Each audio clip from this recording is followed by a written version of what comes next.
বাজারে আমাদের রিসার্চ কি বলে সামনের মাসে মানে জুন মাসে কি আসছে বাজারে একটা মেগা র্যালি। হ্যাঁ, এবার মেগা র্যালি মানে কেউ কিছু এক্সপেক্ট করবেন না, নাম্বারস লিখিনি তাই জন্য, যে বাজার এক মাসে জুন মাসে 30,000 চলে যাবে, বা জুন মাসে 40,000 চলে যাবে, বা 50,000 চলে যাবে, 100%, 200% হয়ে যাবে। সেটাকে র্যালি বলে না, সেটা কোনো পেনি স্টকে হয়তো গ্যাম্বলিং এর মতো পসিবল, বাট মার্কেটে এটা পসিবল না, ইন্ডাইসেসে পসিবল না। তো মেগা র্যালি বলতে আমরা কি বোঝাচ্ছি, আদৌ আসবে কিনা, নাকি এটা লেখার জন্য লিখেছি, নাকি সাইড ওয়েজই থাকবে এখনের মতো, নাকি ডাউন হবে এখান থেকে, যেখান থেকে এপ্রিল মাস থেকে উঠেছিল সেখানে আবার নিচে চলে যাবে। তো সেই জিনিসটা আমি ডিসকাস করবো। যদি উপরে যায় তাহলে কত উপরে যেতে পারে, আর যুদ্ধ কি শেষের মুখে, কারণ আমরা জানি যুদ্ধ যদি শেষ হয়, সিজফায়ার যদি কমপ্লিট সিজফায়ার অ্যানাউন্স হয়, তাহলেই কিন্তু একটা মেগা র্যালি দেখলে দেখতে পাবো, নাহলে কিন্তু নয়। প্রথমত লেট আস ডিসকাস যে US and Iran, US and ইরানের মধ্যে একটা এমওইউ, এটা এমওইউটা এখানে লেখা নেই আর্টিকেলে, এমওইউ ফ্রেমওয়ার্ক তৈরি হচ্ছে, যেখানে মিডিয়েটার হিসেবে পাকিস্তান ফার্স্ট থেকেই ছিল, এখন চায়না একটু একটু হিসেবে কাজ করছে, চায়নার সাথে মিটিং হয়েছিল। এই এমওইউটা বলে যে এখানে একটা 60 ডে পিরিয়ড, একটা এক্সটেনশন যেন হয় যুদ্ধে, 60 ডে আরো সিজফায়ার এক্সটেনশন যেন হয়। 60 ডেজ মানে আরো 2 মাস, মানে জুন জুলাই অব্দি, তো আপনারা ধরতেই পারেন যেন আরো 2 মাস যেন এক্সটেনশন হয়, বিকজ আগের যে আমাদের সিজফায়ার ছিল সেটা অলমোস্ট শেষ হয়ে গেছে। মার্কেট মানডে বা কালকে আমরা দেখেছি অল্প একটু বেড়েছে, 1.5% মতো বেড়েছে। কেন বেড়েছে? বিকজ ক্রুড অয়েল আমরা দেখছি স্ট্রেট হবে 10 থেকে 15% নেগেটিভ হয়েছে। আমাদের মেন ফ্যাক্টর এখন মার্কেটের উপর উথাল পাতাল ভোলাটিলিটি হচ্ছে ক্রুড অয়েলের জন্য, বিকজ ক্রুড অয়েল 100 টাকার নিচে চলে এসছে কারেন্টলি, 98 থেকে 99-এর মাঝখানে এখন ভিডিও বানাচ্ছি সেই হিসাবে চলছে কারেন্টলি ক্রুড অয়েল। তো ক্রুড অয়েলটা যদি আরো কমে 90, 80, 85, মানে 80 থেকে 90-এর মাঝখানে আসে, মার্কেট তাকে এক্সপেক্টই করতে পারি আমরা ওই 80 থেকে 90-এর মধ্যে শুধু ক্রুড অয়েল যে কোনো নিউজের জন্য যদি আসে, তাহলে আমরা ওইখানেই এক্সপেক্ট করতে পারি মার্কেট 25,000 বা তার উপরে থাকবে, মানে এখান থেকে 1,000 পয়েন্ট উপরে এমনিই হয়ে যাবে। ক্রুড অয়েল যদি আরো 10% পড়ে এমনিই হয়ে যাবে, কোনো নিউজ ছাড়াই হয়ে যাবে। ঠিক আছে, এটা নিফটির চার্ট। আগের দিন খুব একটা বড় গ্যাপ আপ দিয়ে এখানে তৈরি হয়েছিল, আজকে আবার একটু হালকা রিট্রেস করেছে 0.50%-এর, তেমন কোনো ব্যাপার না, 0.50% আজকে ডাউন গেছে। একটা নর্মাল জিনিস, যেমনি বললাম ক্রুড অয়েলের হালচালের জন্যই গেছে। ক্রুড অয়েল আজকে 3 থেকে 4% অল্প একটু বেড়েছে, 94 থেকে 98-এর কাছে অব্দি গেছে, তাই জন্য নিফটি একটুখানি হালকা সেলিং দেখা গেছে নিফটিতে। এবার আমাদের আনে বলে, আপনারা ভিডিও কেন দেখেন, যেটা অন্য কোনো চ্যানেল বলুন, ফিনান্সিয়াল অ্যাডভাইজার বলুন, পেড সাবস্ক্রিপশন বলুন, যেখানেই যান আপনি একটা জিনিস পাবেন না, যেটা হচ্ছে আমরা আনে বলে দিনে কি দেখতে পারি অ্যান্ড ওয়ান সাইড অ্যানালিসিস। এমন না যে আনে বলে দিনে এইটা ব্রেক করলে রিট্রেস করে উপরে যাবে, অ্যান্ড এটা ব্রেক করলে নিচে যাবে, এইসব আমরা বলি না কখনো। আমরা মনে করি যে আইদার নিচে যাবে কি আইদার উপরে যাবে, আনে বলে দিন আমরা কি এক্সপেকটেশন রাখছি, এটা তো ডিসকাস করবোই। তো ক্রুড অয়েল আমরা কি কি বেসিক ফ্যাক্টরস আমরা বলছি আজকে ভিডিওতে, বেশি ম্যাক্রোজের উপর ডিসকাশন নেই যদিও। ক্রুড 100 পার ব্যারেল, $100 পার ব্যারেলের নিচে এখন কারেন্টলি চলছে, উইচ ইজ এটা হচ্ছে একটা পজিটিভ। এটা আমি এক্সপেক্ট করবো যদি 90 বা তার নিচে যায়, 100-র জায়গায় 90 বা তার নিচে যায়, তাহলে আরো ভালো বাজারের জন্য, যেটা আই থিঙ্ক আনে ওয়ালে মাসে হয়ে যেতে পারে। স্ট্রেট অফ হরমুজ এখন কি খোলা না বন্ধ, এখনো অব্দি ব্লকড আছে, এখনো অব্দি ব্লকড। বাট এটা আমি পজিটিভ নেগেটিভের মধ্যে থাকবো না, বিকজ অলরেডি এটা ব্লকড আছে। কিন্তু একটা কারেন্টলি একটা ডিলের কথা চলছে, ডিল হওয়ার আগে তো কথাটাও চলতে হবে, একটা এমওইউ ফ্রেমওয়ার্ক হতে হবে, সেইটা কিন্তু অ্যানাউন্সমেন্টের আগে প্রত্যেকবার হয় যে ডিল মানে কি ডিল হবে। তো ডিলটার জন্য এমওইউ দরকার, তো সেটা এখন তৈরি হচ্ছে অ্যান্ড হয়ে গেছে এমওইউ, যেটা কিন্তু এখনো সাইন করা হয়নি। অ্যাজ অফ নাও কেউ সাইন করেনি, ট্রাম্প, ইরান, ইসরায়েল কেউ কিন্তু, মানে ইউএস আর ইরানের মধ্যে জিনিসটা হবে, কিন্তু সাইনিং এখনো হয়নি। তো এমওইউ ফ্রেমওয়ার্কের মধ্যে কি কি পড়ছে, এই ডিলটা কেন এখন আটকে আছে, ডিলটা কি কি বলছে, মেজর পয়েন্টস, অনেক পয়েন্টস আছে, 10-12টা পয়েন্ট আছে, আমি এখানে মেজর 4-5টা পয়েন্টে আমি তুলে ধরেছি। ফার্স্ট ইজ আরো 60 ডেজের এক্সটেনশন, সিজ ফায়ার এক্সটেনশন। কিসের এক্সটেনশন? সিজ ফায়ার, মানে যুদ্ধটা জানো তৈরি হবে, কেউ কাউকে বোমবারি করবে না, এটা সিজ fire extension Iran and US এর মধ্যে। হরমুজ রিওপেন হবে, এই যে তেলের যে ক্রাইসিস শুরু হবে হবে করছে, বা তেলের দাম বাড়ছে, এই এর জন্য স্টেট অফ হরমুজের জন্য হচ্ছে 20% সাপ্লাই ওখান থেকে আছে, তাই জন্য হরমুজটা ব্লক যেটা আছে সেটা আবার রিওপেন করা হোক, এটা ডিলের মধ্যে বলা হয়েছে। নিউক্লিয়ার যে প্রোগ্রাম আছে যেটা ইউএস ভয় পেয়ে ইরানের ওখানে আটকাতে চেষ্টা করেছিল।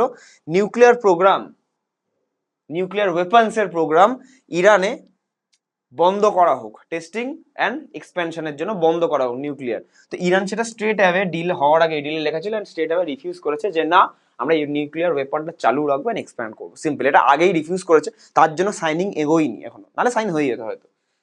হরমুজ টোলস, ইরান বলেছে আমাদের যে এত ক্ষতি হয়েছে, যুদ্ধ ফুদ্ধ বোমবারি করে এত যে ক্ষতি হয়েছে, এরা টাকা কে ভরবে?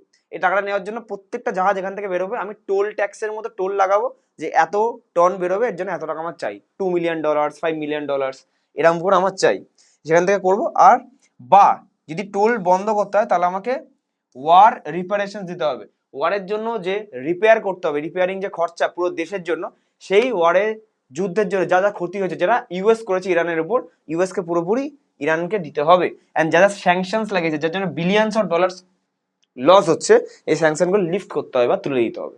এইগুলো মেন জিনিস। এই দুটোর জন্য মেনলি আমি যেটুকু বুঝি সাইনিং এখনো বন্ধ আছে।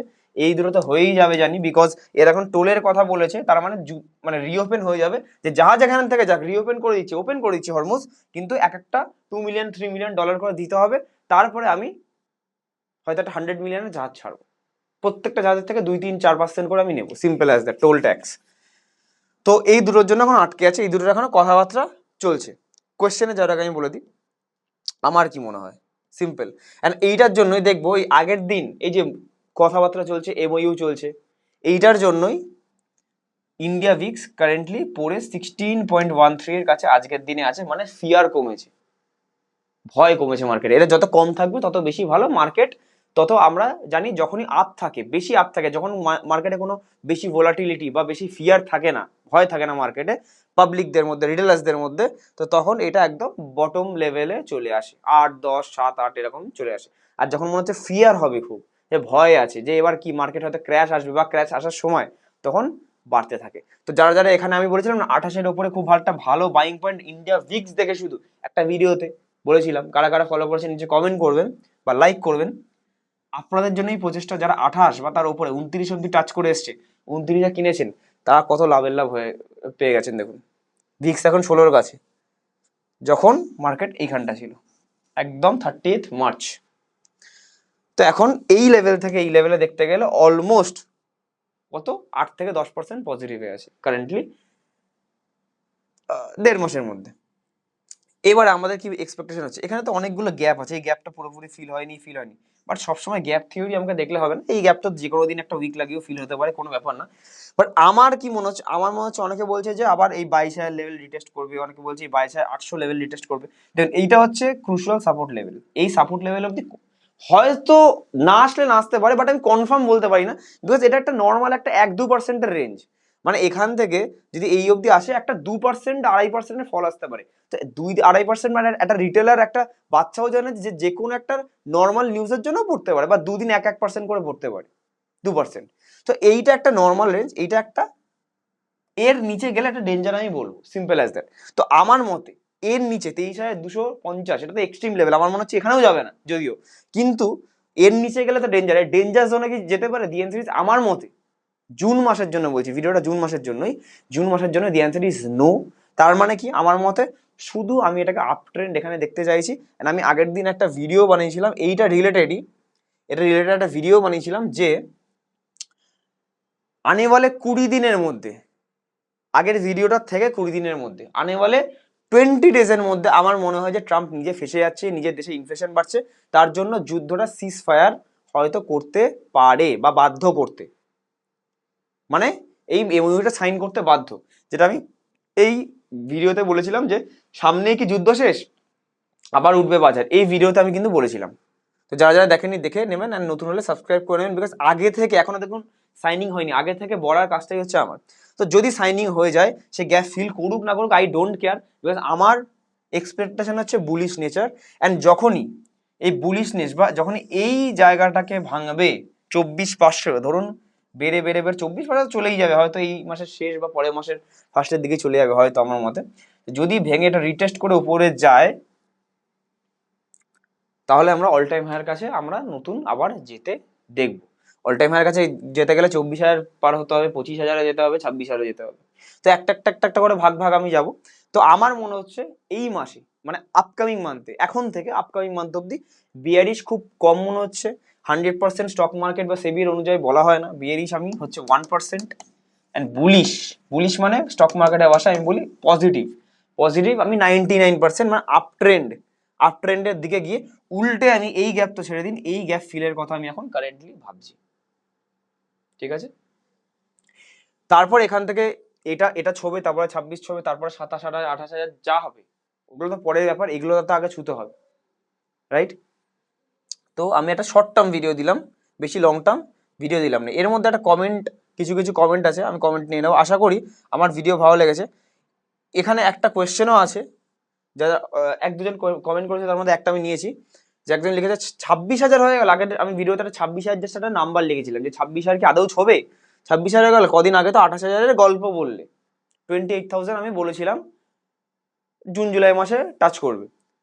তো আমি যদি সেরকম হতাম তাহলে কমেন্টটা ডিলিট করে নিতাম। হ্যাঁ, আই ক্যান বি রং, আমি একটা অ্যানালিস্ট, আমার কেউ, আপনারা ফিস দেন না আমাকে, এক্সট্রা টাকা দেন না যে আপনারা অ্যানালিস্ট বলে লস হয়ে যাবে। প্রত্যেকবার আমি ঠিক হয়েছে, আমি নিজেও চাই এবার একবার ভুল হই, বিকজ 100 বারের মধ্যে 100 বার শুধু ভগবান ছাড়া কেউ ঠিক হতে পারে না।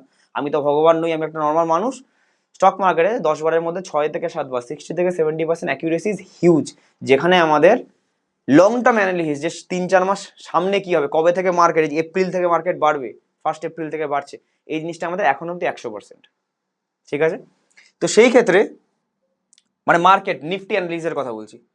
তো সেই ক্ষেত্রে আমি যদি এরকম হতাম তাহলে কমেন্টটা ডিলিট করে দিতে পারতাম, বা আমি নিতে পারতাম না, এটারও অ্যান্সার আমি দেবো। কেউ পালিয়ে যাচ্ছে না এখানে, ঠিক আছে। ভালোভাবে দেবো, রেসপেক্টফুলি দেবো, কোনো অসুবিধা নেই। আচ্ছা, কমেন্টের দিকে যাই। রাজ একটা ভিডিও করো যেটাতে bonds, pre IPO, AIF, PMS এই রকমের যে যে যে স্কিম আছে ইন্ডিয়াতে সেইগুলোর একটা ভিডিও করো, যাতে জিনিসগুলো জানতে পারি। এই চ্যানেলে আমরা ডাইভার্সিটি, এই চ্যানেলটা হচ্ছে basically mainly on updates and সামনে কি হবে এটা আমাদের মতে, মার্কেট ক্র্যাশ আসবে কি মার্কেট উঠবে, যাদের যাদের অলরেডি এক্সিস্টিং হোল্ডিংস আছে mutual fund, stock market, listed equity, তাদের জন্য। আমাদের, আমি কমপ্লায়েন্স ইস্যু তো বলতে পারবো না মুখে, বাট এটা আপনারা সার্চ করে নেবেন। এইখানে আপনারা এইটার উপর অলরেডি কভার আমাদের করা আছে, এইটার উপর আমাদের এই সপ্তাহে ভিডিও আসবে। এইটা করার নেই, এটা কভার করবো আমরা। আর এটা অলরেডি ডেট সেগমেন্ট, ডেট পিএমএসটা কভার করা আছে, আপনারা এইটা সবাই জয়েন হয়ে যাবেন সার্চ করে। ভিডিওটা শেষ হওয়ার পরে জাস্ট এটা সার্চ করবেন, জাস্ট এইটা সার্চ করবেন, দেখবেন আমি আর কৌশিক থাকবো ওখানে, দুজন মিলে আমরা করি। এইটা কভার্ড আছে, এটা কভার্ড আছে, এটা বা এইটার পাশে যদি বন্ডস হয় বন্ডস লিখে দেবেন, এটা লিখে দেবেন বা এটা লিখে দেবেন, ঠিক আছে, আপনারা দেখতে পাবেন, রাইট। এই চ্যানেলে ওই জন্য আমরা এটা কন্টিনিউ করি না, বাট আপনাদের সব থেকে সুবিধা হবে কোনটা, যদি আপনারা আমাদের নিচে দেওয়া ডেসক্রিপশনে টেলিগ্রাম ফ্রি লিঙ্কে, ফ্রিতে দেখুন টেলিগ্রাম লিঙ্ক দেওয়া আছে, আপনারা যেখানে যেখানে যা ছাড়ি আমরা, এখানে ছাড়ি কি এই চ্যানেলে ছাড়ি, যখন যেখানেই যা ছাড়ি, ইভেন অন্য সোশ্যাল মিডিয়াতেও যদি কোনো সময় ছাড়ি, তাহলে সবকিছু আপডেটস একবারে পেয়ে যাবেন, কোনো কিছু ওয়েট না করে, কোথাও না গিয়ে। তো নিচে জয়েন করে যাবেন, আপনাদেরই বেটারমেন্ট, যে আপনারা কিছু মিস করবেন না। রিসেশন এলে, খুব ভালো কোয়েশ্চেন, রিসেশন এলে কি গোল্ডের প্রাইসে ফল হবে না গোল্ডের প্রাইস আরো বাড়বে? অনেকের মনে একটা ধারণা থাকে যে ইকুইটি মার্কেট 90% ওটা হয়, বাট রিসেশন জিনিসটা একটা পুরো আলাদা জিনিস। 90% টাইম রিসেশন থাকে না। তো তখন কি হয়, ইকুইটি যদি বাড়ে তাহলে গোল্ড পড়ে, আর ইকুইটি যদি পড়ে তাহলে গোল্ড বাড়ে, এরকম হয়, ভাইসি ভার্সা হয় 90%। বাট 10% টাইম যেটা রিসেশনের ফেজে থাকে সেটা পুরোপুরি ডিফারেন্ট। মনে আছে 2025 থেকে 26-এ ঢোকার সময় প্রথম ভিডিওতে আমি বলেছিলাম যে 2026-এ ঢোকার জন্য 2026-এর 10টা অ্যানালিসিস, যেটা আমার মনে হচ্ছে একটা আউট অফ দ্য বক্স, যেটা অনেকে ওটা নিয়ে সমালোচনাও করেছিল আমাকে নিচে কমেন্টে, যে কি বলছো রাজ। আমি বলেছিলাম এই বছর ইকুইটির সাথে গোল্ড একই চলবে, ইকুইটি বাড়লে গোল্ড বাড়বে, গোল্ড ইকুইটি কমলে গোল্ডও কমবে, বাড়বে না, উল্টো হবে না, একই হবে। তখন বুঝতেই পারেনি, বিকজ আমাদের অ্যানালিসিস ছিল, এখন যে বলছি না যুদ্ধটা স্টপ হয়নি, এখন স্টপ হবে আমরাই বলছি, তখন আমাদের অ্যানালিসিস এটাও ছিল যে যুদ্ধ স্টার্ট হবে। আর আমরা জানি যুদ্ধ স্টার্ট হলে সেখানে আর একটা থার্ড পার্সেন্ট চলে আসবে, সেটাকে বলা হবে ক্রুড অয়েল। বেসিক্স এর মধ্যে থাকলে হবে না, সবসময় সামনে অ্যাডভান্স চলতে হবে। ক্রুড অয়েল, এবার 10% কেসে যখন রিসেশন আসবে তখন শুধু ক্রুড অয়েল না, আমি এখন নাম নেব না বিকজ ওটা অ্যানালিসিসের আমার পার্ট, ওটা আমাদের ওটাই আমাদের যে যারা যারা আমাদের কাছে ইনভেস্টার্স আছে তাদেরকে আমাদের কিছু এক্সট্রা বলতে হয়, তাই জন্য আমি পাবলিকলি সব ডিসক্লোজ করতে পারবো না। তো 3 নম্বর ক্রুড অয়েল, 4 নম্বর আর 5 নম্বর ফ্যাক্টর, বাইরের ম্যাক্রো ফ্যাক্টরও ঢুকবে রিসেশনে। তো এই 3টে ফ্যাক্টরের উপর সোনার প্রাইসটা হবে ডিসাইডিং ফ্যাক্টর। তো নর্মাল টাইমে কি হয়, ইকুইটি শেয়ার মার্কেট বলে সোনা পড়ে, বা শেয়ার মার্কেট কমলে রিসেশনে শেয়ার মার্কেট কমবে, তাহলে কি সোনা বাড়বে? The answer is no. এই 3টে ফ্যাক্টর ক্রুড অয়েল প্লাস 4 আর 5 নম্বরের উপর ডিপেন্ড করবে যে সোনা পড়বে না বাড়বে। As simple as that. আমরা জানি 2008 সালের রিসেশনটা 14 অব্দি 6 বছর চলেছে। তো 8 সাল থেকে মার্কেট পড়া শুরু হয়েছে, 14 অব্দি যেখান থেকে পড়েছিল সেখানে এসছে, 6 বছরে জিরো রিটার্ন। ঠিক আছে, তো সোনা প্রথম 2 বছর খুব ভালো বেড়েছে, তারপরে 3 বছর, তারপরে 3-4 বছর খুব ভালো পড়েছে, পড়ে এতটাই পড়েছে যে এর থেকে নিচে নেমে গিয়ে যেখান থেকে পড়া শুরু হয়েছে সেখানে আবার পৌঁছেছে 2022 না 23 সালে, if I am not wrong 22 বা 23, 2023 সালে হতে পারে। তার মানে 10 থেকে 12 বছর জিরো রিটার্ন সোনায়।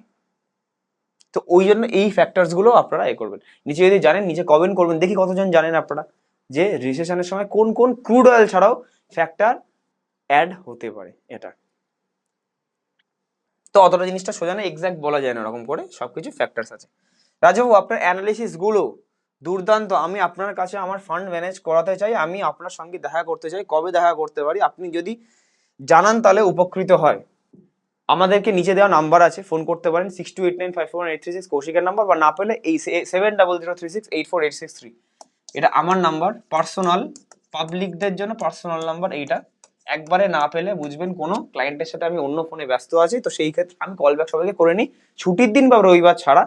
মিউচুয়াল ফান্ড বা ইকুইটি রিলেটেড কোনো কিছু ডিসকাশন থাকলে কালীঘাটে আপনি দেখা করতে পারেন, টালিগঞ্জ থানা উল্টো দিকে যে অফিসটা আছে, বুধবার বা শুক্রবার 3টে থেকে 5টার মধ্যে। আগের দিন রাতে অবশ্যই কনফার্মেশন নেবেন, বিকজ এই সপ্তাহে কেউ আসবেন না, এই সপ্তাহে আমি গুড়গাঁও থাকবো, একটা কাজ রিলেটেড। ঠিক আছে, অ্যান্ড যদি bonds, fixed income bonds, AIF, PMS, pre IP, unlisted এইগুলোর জন্য আপনারা আসতে পারেন আমাদের পার্সোনাল অফিস ময়দানে, যেটা মানডে, এটা সাবজেক্ট টু অ্যাপয়েন্টমেন্ট। টাইমিংটা হচ্ছে তখনই আমরা বলে দেবো, subject to appointment, subject to availability of the seats. এটা 3-4 দিন আগে কনফার্ম করতে হবে, এটা আগের দিন রাতে কনফার্ম করতে হবে। কলিং টাইম রাত 8টা থেকে 10টা। আচ্ছা, নেক্সট কোয়েশ্চেন ইজ নেক্সট, আমি এসআইপি করি আপনাদের কাছে, এই মার্কেটেও 6 মাসের এসআইপি করার পর XIRR 19%। Thank you so much for the appreciation. এটাই আমাদের ভালো লাগে যে যখন আমরা কারোর জন্য অ্যাটলিস্ট করে দিই, মার্কেট সিচুয়েশনকে বিট করি, বেঞ্চমার্ককে বিট করি, অ্যাপ্রিসিয়েশনগুলোই আমাদের আরও রিসার্চটা ভালো করতে সাহায্য করে। এরপর যা করার আপনারা করবেন, আমার 15 থেকে 17 বছর টাইম আছে আপনার সাথে, সামনে কোনোদিন কথা হয়নি, শুধু ফোনেই হয়েছে, বিকজ শিলিগুড়িতে থাকি, নেক্সট টাইম কলকাতা গেলে আপনাদের অফিসে যাবো। আর একটা কোশ্চেন ছিল নেক্সট ভিডিও ফর ইনভেস্টার্স কবে আসবে, যেটা upcoming video for the investors, যারা প্রাইভেট ইনভেস্টার্সদের আমাদের প্রাইভেট হোয়াটসঅ্যাপ চ্যানেল আছে, তো সেইটা অ্যাপ্রক্স জুনে আমরা একটা ট্রাই করছি। ডিলে হচ্ছে একটা টিম বিল্ডিং এর মধ্যে ফরমেশন আছে, যেটা আপনাদের জন্যই বেটার। তো এই টিম বিল্ডিংটা হয়ে গেলে আমরা হয়তো জুনে কিছু ভিডিওস দেবো সামনে মার্কেটের রিসেশনের জন্য। আচ্ছা, নেক্সট খুব ইম্পর্টেন্ট কোয়েশ্চেন একজন আছে যে 26,000 হয়ে গেল, মানে আমি হয়তো অ্যাজিউম করছি এটা আগের ভিডিওতে কমেন্ট এসছে, মানে এই থাম্বনেলটা দেখে উনি কোয়েশ্চেন করেছেন, বিকজ থাম্বনেলে লেখা ছিল আদেও যাবে 26,000, এই 26,000টা, এটাও দেখেনি, এটাও দেখেনি, এটা জাস্ট 26,000। আমি অ্যাজিউম করছি এটাই, correct me if I am রং, নিচে কমেন্টে। একজন লিখছে 26,000 হয়ে গেল নাকি? কদিন আগে তো আমি বলছিলাম যে জুন জুলাইতে নাকি 28,000 যাবে, +-500 পয়েন্টস। 28,000-এর গল্প বললে let me be straightforward, 2-3টে পয়েন্টে। ফার্স্ট অফ অল, আমি তাদেরকে অ্যান্সার দিতে পছন্দই করি না, তাও দিচ্ছি আমি, যারা শুধু, আমি জানি না আপনি দেখেন কিনা বা পুরোটা দেখেন কিনা, স্কিপ করে থাম্বনেল দেখে রিয়াক্ট করে। এরকম থাম্বনেল দেখে রিয়াক্ট করা পাবলিক প্রচুর আছে আমার কাছে। ঠিক আছে, তো একটা ভিডিওতে যখনই কিছুদিন আগে থাম্বনেল দেখে একজন রিয়াক্ট করে আমি লিখেছিলাম, তখনই বলেছিলাম যে আমি এবার থেকে উল্টো পাল্টা নাম্বার থাম্বনেলে দেবো। আমার যদি মনে হয় মার্কেট এখান থেকে পড়বে, যে 22,000-এর কাছে যাবে, আমি লিখবো 26,000 বা 28,000। আমার যদি ইনফ্যাক্ট মনে করে মার্কেট এখান থেকে রিসেশন স্টার্ট হয়ে গেছে, 18 আর 17,000-এ চলে এসছে, আমি ইভেন লিখতেও পারি মার্কেট কি যাবে 30,000 নাকি এখান থেকে পতন হবে। তো 30,000 যদি কেউ দেখে ভাবে যে 30,000 যাবে, তো নিয়ে লস করে এখন আমার কি ফারাক পড়ে। আমি তো ভিডিওর ভিতরে বলেছি হয়তো 10 মিনিট পরে যে মার্কেট 30,000 তো আমার মতো যেটা লিখেছিলাম যাবে না, মার্কেট নিচে যাবে। তো আপনি আরেকবার ভালো করে ভিডিওটা যে 26,000 কথাটা বলছেন আগে ভিডিও থাম্বনেল দেখে, ভিডিও না দেখে হয়তো পুরোটা একটু নিচে কমেন্ট করবেন। আর একবার দেখে এই ভিডিওর নিচে ওপেন ফর অল আপনার কোয়েশ্চেনটা আমি নিয়েছি যে 26,000 কথা আমি আগের ভিডিওতে কি বলেছি অ্যান্ড কখন বলেছি, অ্যান্ড 28,000 যাবে যাবে না সেটার ব্যাপারেও কিন্তু মেনশন করা আছে আমি কি বলেছি। নিচে আবার কমেন্ট করবেন আমি কি এটা বলেছি 26,000 যাবে 28,000 যাবে না। আরে এটা একটা ভাবুন জিনিসটা, 28,000 যদি যেতে হয় তাহলে তার আগে তো 26,000ও যেতে হবে। Why to ignore the 26,000? যদি মার্কেট এখন 23-24K তে আছে, আমি বলছি 28K যাবে, তো ঠিক আছে 28K কেন 2,80,000 তো যাবে। তো ওয়াই উইল আই ইগনোর? আমরা কেন ইগনোর করবো 26,000 মার্কে? আগে 26,000 যাক না, তারপরে তো আমি 28,000 কথাটা বলে 28,000 যেতে পারবে। আমি কি একবারও বলেছি একবারও যে 28,000 যাবে না, বা কোথাও লিখেছি? ইনফ্যাক্ট থাম্বনেলেও লিখেছি? দি অ্যানসার ইজ নো। আমি এবার থেকে ঘুরিয়ে ফিরিয়ে লিখবো এর পরেও, যাতে থাম্বনেল দেখে সবাই রিগ্রেটই করে। এটা হচ্ছে নাম্বার 1 আমি বললাম। নেক্সট থিং ইজ, একটু যখন আমি মনে করছি আপনি শিক্ষিত একজন, বিকজ আপনার ইউজার আইডি দেখে আমার এলএলবি মানে আমি যেটুকু জানি, যেটুকু আমি লয়ার কিছু জানি না, বাট আমি মনে করছি আপনি অ্যাডভোকেট বা লয়ার। প্রেস্টিজিয়াস একটা কেরিয়ার হয়। I respect. আমাদের নিজস্ব কর্পোরেটে আমাদের আন্ডারে 3টে লয়ার কাজ করে। তো আমরা জানি যে তারা কতটা পড়াশোনা করে তৈরি হয়, and তারা কতটা কি তৈরি হয়, তাদের ডিসিশন মেকিং কতটা ভালো, কোথায় কি বলতে হবে বা কিভাবে জিনিসটাকে বলতে হবে, খুব ভালো। আপনি হয়তো সেরকমই। কিন্তু এই জিনিসটা আমার প্রফেশনে এটা হার্ট করলো যে এই গল্প বললে, আমরা কোনোদিন গল্প বলি না এখানে।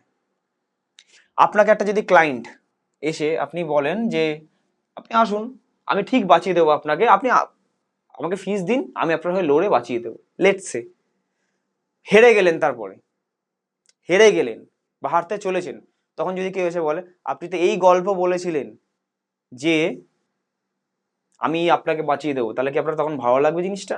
আপনি তো তাও কথাটা শুনবেন ফিজ নেওয়ার পরে, আমি তো আপনার থেকে ফিজও নিইনি, তাহলে আমি কেন জিনিসটা শুনবো? You are disrespecting my profession and stock market. একটা ইকোনমি দাঁড়িয়ে, স্টক মার্কেট না থাকলে আপনার প্রফেশনও থাকবে না, আমার প্রফেশনও থাকবে না। তো respect each and everybody's profession. আমি মনে করছি আপনাকেও রেসপেক্ট দেওয়া উচিত, বিকজ আপনার ইউজার নেম দেখে। তাই জন্য please respect each and every other profession as well. Don't try to get me wrong, but আমি আপনাকে জাস্ট একটা ইনপুট দিলাম আমার তরফ থেকে, রাইট? নেক্সট, আর 3 নম্বর জিনিস, 26,000 যাক, 28,000 যাক, হোয়াট এভার, আমি যেটা বলছিলাম আপনার থেকে আমরা তো কোনো ফিজ নিইনি। তো আপনার যদি মনে হয় যে আমি কোনোদিন ভুল করেছি, এখন অব্দি করিনি, এখন অব্দি ইভেন জুন আসে, জুন জুলাই আসেনি, 28,000 আসেনি, 26,000 আসেনি, হোয়াট এভার, যদি মনে হয় যে আমি কোনোদিন ভুল করেছি, আমার অ্যানালিস ভুল হয়েছে, আপনার কাছে একটা সিম্পল ট্রিক আছে। কি trick? Unsubscribe my channel and কোনোদিন আর দেখবেন না আমার ভিডিও, কোনোদিন আর দেখবেন না, হয়ে গেল unsubscribe my channel, that's it.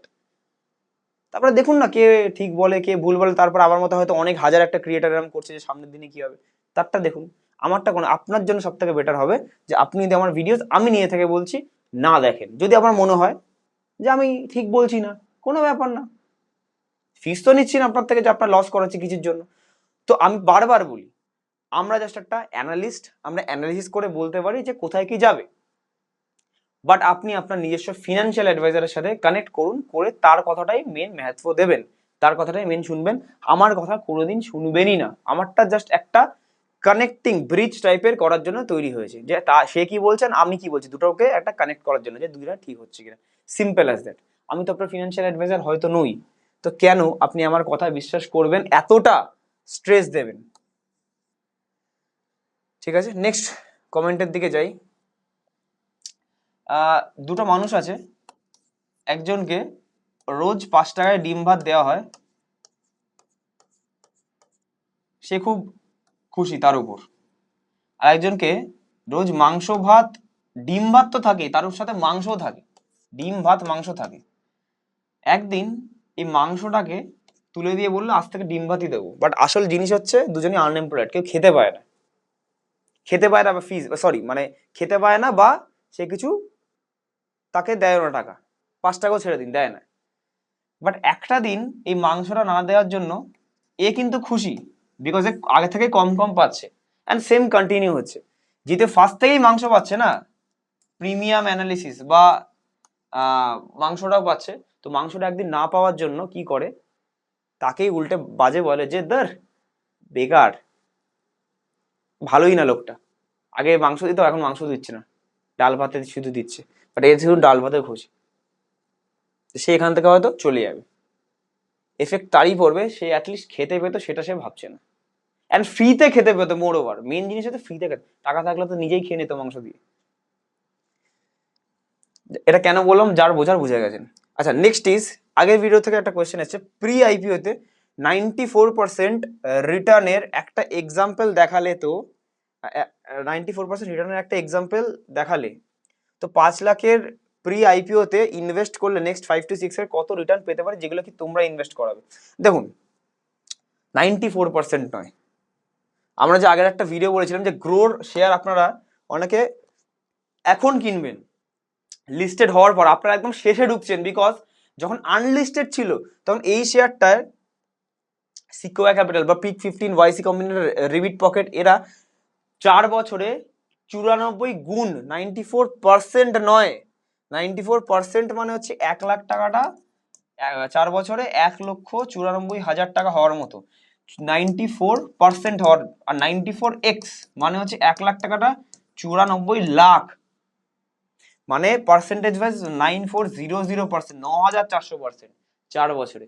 Unlisted অবস্থায় কিনেছে, লিস্টেডে বেচেছে, বা লিস্টেড হওয়ার আগেই বেচেছে, বা আইপিও আসার 6 মাস পর লক থাকে তারা বেচেছে। আর যখন যে জিনিসটা বেচছে, আপনারাই এখন ঘুরে ঘুরে কিনছেন যে গ্রোকে ফার্স্টে পাচ্ছে, আইপিওর সময় কিনে নিচ্ছি, না, আপনারা লাস্টে কিনছেন, ভাবছেন ফার্স্টে পাচ্ছি, ঠিক আছে, সেটা আগে থেকেই লিস্ট হওয়ার আগেই কিনে নিয়েছে। ডিরেক্টলি অ্যাক্সেস আপনাদের যে নর্মাল ছোটোখাটো গ্রো, আপস্টক, জিরোদায় পাবেন না, এগুলো টপ ফিনান্সিয়াল অ্যাডভাইজার্স আমাদের মতোই থাকে, সেবিল লাইসেন্সওয়ালা যারা প্রাপ্ত, তাদের কাছেই থাকে। আমরা প্রিমিয়াম রিসার্চ 5 লাখ টাকা যদি কারো প্রি আইপিও থাকে, 28 তারিখ থেকে 30 তারিখ আমরা গুড়গাঁও যাচ্ছি একটা কোম্পানির ম্যানেজমেন্টের সাথে কথা বলতে, সেখানে আমাদের লাস্ট স্টকটা ইয়ে করবো যে আমাদের নিতে হবে কিনা, 5টা শেয়ার পেয়ে যাবো আমাদের মতে। দেখুন, এটা ইটস অল অ্যাবাউট 4 থেকে 5 বছর রাখতে হবে, বাট লস হতে পারে, প্রফিট হতে পারে, সবাই জানে, সবার মতো আমিও বলে দিচ্ছি, বিকজ এটা প্রফিট হবেই, আমি কখনো বলতে পারি না গ্যারেন্টি, বাট আমরা চেষ্টা করবো জানো এটা 2 থেকে 3x 4-5 বছরে হয়, 2 থেকে 3 গুণ, বিকজ 2 থেকে 3 গুণ না হলে আপনারা যখন নেক্সট টাকাটা 5 লাখ যখন 10 লাখ হয়ে যাবে, নেক্সট আপনার যখন আবার রিইনভেস্ট করবেন টাকাটা বাড়ার জন্য, তখন তো আমি টাকা বা ইনভেস্টমেন্ট বা আমার কিছু অল্প ব্যবসার প্রফিট এখন 5 লাখের উপর হবে, তখন তো 10 লাখের উপর হবে না। তো আমি চাইবো টাকাটা যত তাড়াতাড়ি বাড়িয়ে আবার রিইনভেস্ট করে ঠিকঠাক জায়গায় আরো বাড়াতে, তখন আমি যাতে ডবল আমার বিজনেসের প্রফিট হয়, সিম্পল অ্যাজ দ্যাট, আমার ভালো তো আপনারও ভালো, ঠিক আছে না? তো এটাই হচ্ছে ব্যাপার, জাস্ট ফোন করে বলে রাখলেই হবে। প্রথম রিসার্চ আমাদের জুন মাসের থেকে এক্সিকিউট শুরু হচ্ছে, মে মাসের লাস্ট এন্ড জুন মাসের ফার্স্ট থেকে শুরু হচ্ছে, এক্সিকিউশন চলবে দুর্গাপুজো অবধি, অ্যান্ড তার মধ্যে যারা যারা বলে রাখছেন তাদেরটাই এক্সিকিউট কারেন্টলি এখন হবে, তারপরে নেক্সট রিসার্চ নেক্সট ইয়ারে হবে। লাস্ট কোয়েশ্চেন আজকে, গিফট সিটিতে ইনভেস্টমেন্ট করার জন্য মিনিমাম কত টাকা দরকার? একটা আছে কারেন্টলি আমাদের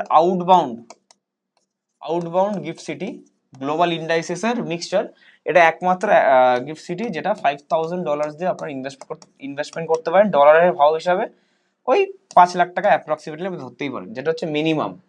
আর বাকিগুলো যেগুলো ইনবাউন্ড আছে, বাকি কিছু কিছু আউটবাউন্ড আছে, সেগুলো ম্যাক্সিমাম শুরু হয়ে যায় হচ্ছে 1.5 কোটি টাকা দিয়ে স্টার্ট হয়। আমাদের কাছে আপনি 5 লাখ দিয়ে স্টার্টিং পাবেন গিফট সিটিতে, যদি কেউ মিক্সচার অফ ইন্ডাইসেসে ইনভেস্টমেন্ট করতে চান। এটার উপর পুরোপুরি ডিটেলসে ভিডিও বানানো আছে, আপনারা এটা সার্চ করবেন গিফট সিটি,